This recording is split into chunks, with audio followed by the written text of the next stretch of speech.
Good morning. This is Black Crow Walking, coming to you from Australia.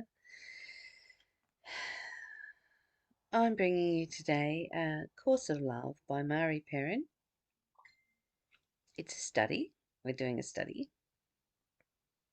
I have a messenger group, where we study A Course of Love and A Course of Miracles each day.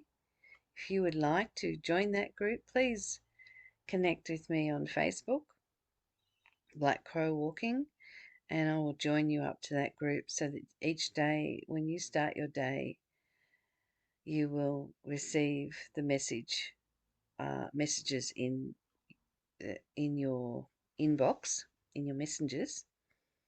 Course of Love comes in form of writing. Course of Miracles comes in the form of writing, and the Course of Love is this video each day. So, yeah, if you'd like to be part of that, please let me know. All right, we're up to chapter 11. It's all about willingness, the will and willingness. And we're going to start at verse 6 today. Willingness must thus be talked about and separated from what you would have it be. Willingness and faith go together. What you have faith in, you will see. This course asks for your willingness to have faith in something new. You have placed your faith in what you have made, and while it remains there, you remain unwilling to relinquish illusions which hold on to you.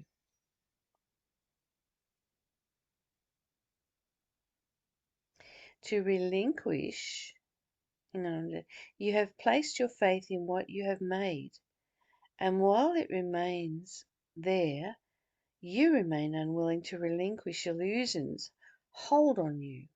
That's better. You can be faithful to but one's thought system. One is the thought system of the separated self and is based on separation. The other is the thought system of creation and is based on union.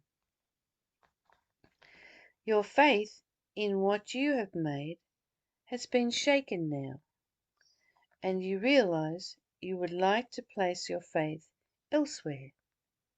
You would like to, but you have your doubts, and this is where you become confused on the issue of willingness. Why make it an issue is what my question is. Let's read that again. Your faith in what you have made has been shaken. Your faith in what you have made has been shaken. And you realize you would like to place your faith elsewhere. Not everything that we create or make works for us, does it? Especially when we haven't got all the information in the mind. But when we sit and create from the heart, it's a totally different thing. We create in union with consciousness. You would like to, but you have your doubts, and this is where you become confused on the issues of willingness. Willingness is so important. It's how change happens. Willingness does not arise from conviction, but brings conviction. Willingness does not arrive from conviction, but brings conviction. Willingness is your declaration of openness, not necessarily of firm belief. You see free will and willingness together, and while they are the same, their application is quite different. I remember I had a belief once when I was young and a Christian that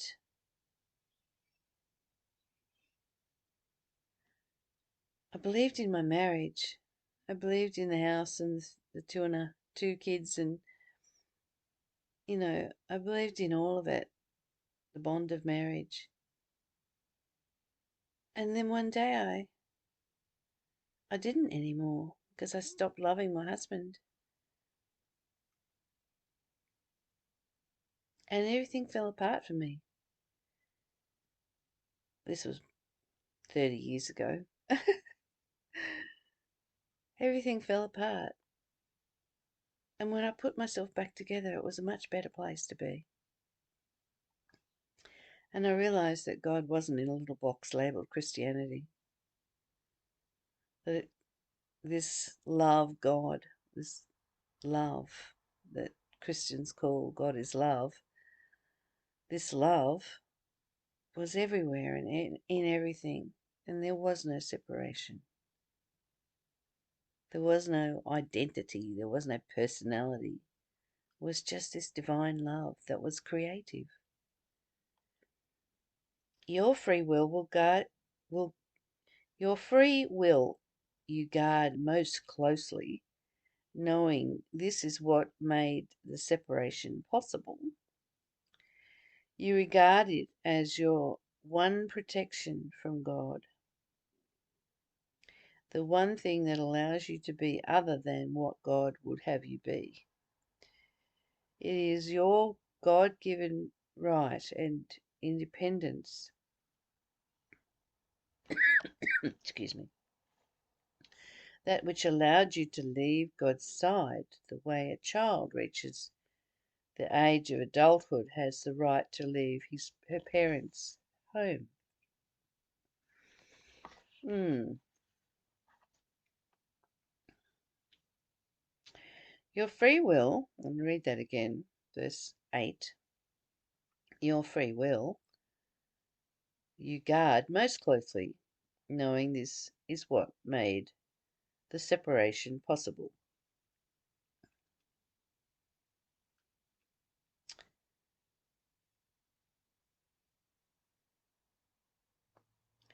I'll just go back to the verse before, verse 7, and where it says, You see free will and willingness together.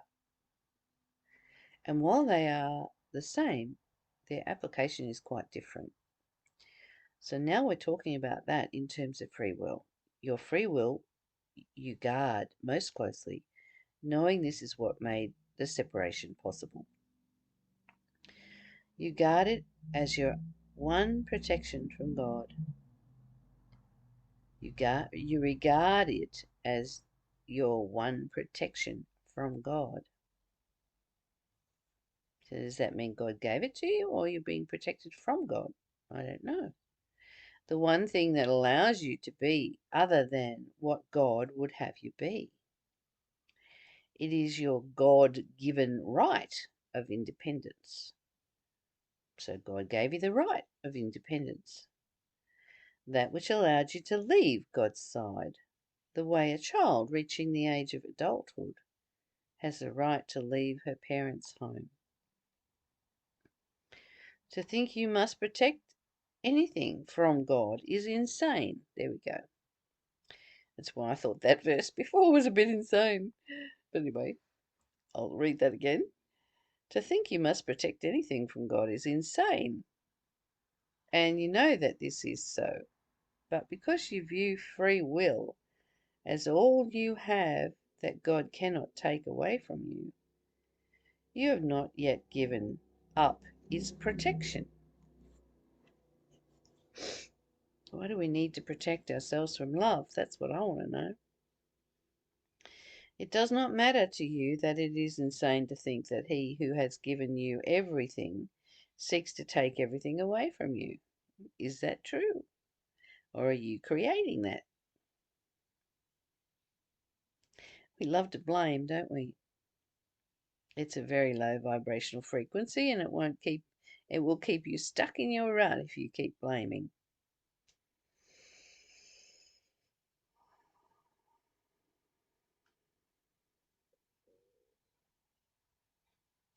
While you still view yourself as a body, you cannot help but think of God as vengeful God, whose final vengeance is your death.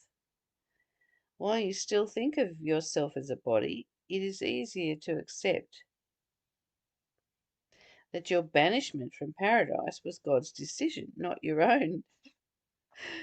You think you can be grateful to Him for some things and blame Him for others. Yes, perhaps this God you think you know has given you everything, but He can also take it all away, and in the end, He surely will. He then will judge you and determine if you should be rewarded for a life of goodness and or punishment for a life of evil.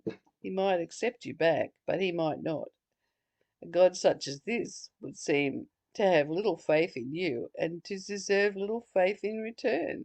My goodness, that is how we think, isn't it? And how ridiculous is that? Oh my God. Do we really think that way? Do we really think that God gave us everything and He can take it away like a punishment? No. I know certain systems would like us to think that. Especially the bit about He will judge you and determine if you should be rewarded for a life of goodness or a life of punishment. That is so ingrained in us, isn't it? Wonder where that came from. And so you give to God a little faith and cherish your free will, the true God of the separated self. And that's it. You know, we're taught to be separated and then we blame God for it. God didn't do that. Love doesn't do that. Love does not separate you. Love does not take away from you. And by the way, you can't die. It's just your body that's dying. It's not the formless you that's inside.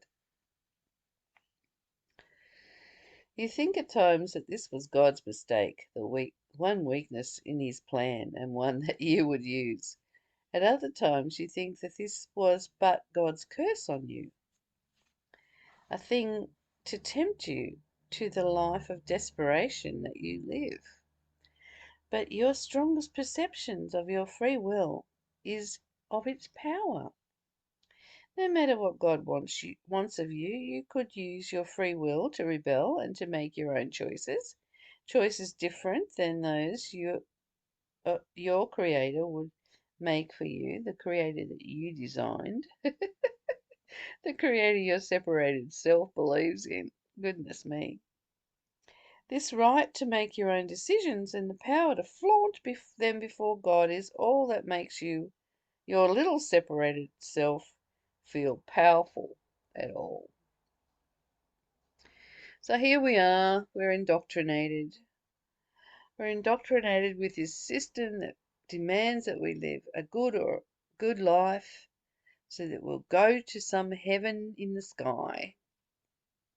And if you believe that, you're still believing in your separated self. My goodness. Love that is here is the heaven. And you either create heaven here on earth or you're creating hell. And if you're creating separation and rebellion and blame and all those things, whether you're blaming God or someone else, then you're creating your own hell. And you're believing in a God that doesn't exist. You're believing in a God that is cruel and punishing, and that God does not exist. God's not interested in any of that. And if you want to call God God, go ahead. Or you can call it love. Is this what love looks like? No. This is what love looks like when you create it from a point of view of your own personality and separated self. All I can say is stop it. I haven't said that for a while, have I? Stop it. Come back to the truth of love. The willing, open heart. The love that sees union in everything. That sees joining in everything. Come back, beloved. You don't need to believe in some fictitious God that's out there to punish you and kill you.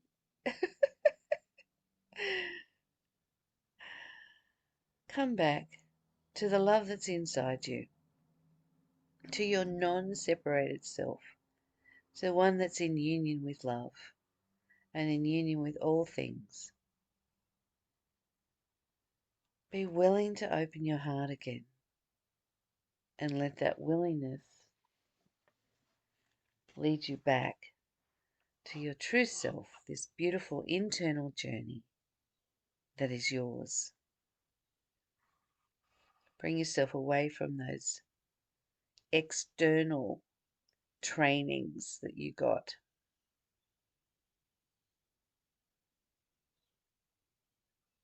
Not about good or bad, right or wrong.